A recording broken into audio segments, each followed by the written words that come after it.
the Sacramento Kings.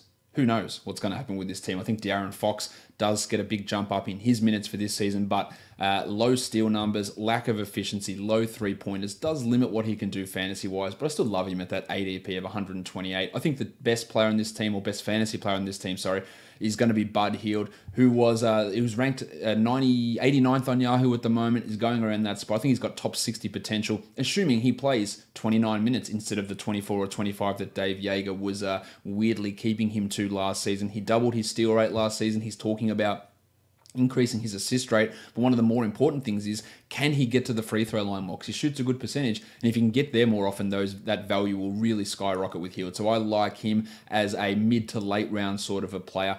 Bogdan Bogdanovic, the knee injury is a bit of a worry. I would have looked at him as a late round guy, but now I'm a little bit scared off based on that injury. Still happy to take him with a last pick. And the big men, it's a mess. Willie Cauley-Stein, Marvin Bagley, Zach Randolph, Harry Giles, Skal Labissiere, Costa Koufos.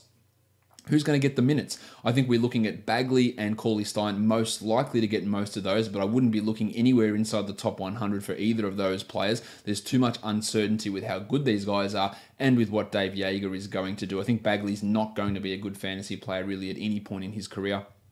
Whereas Cauley-Stein, we've sort of seen what he can do, and it's not fantastic. They are late round type of a guy. With Bogdanovic out, who's going to get the minutes there? Is it going to be Justin Jackson? Will it be Nemanja Bjelica playing at small forward? I think both of those guys have relatively limited upside as well, and wouldn't be considering them elite fantasy guys. The sleeper guy is Harry Giles, though. If they do decide to go with that combination of Bagley and Giles in the front court more often, then he could be worth it. But it's going to be hard to get a definitive answer on this at any point this season, given the way that Yeager has run the rotations in the past.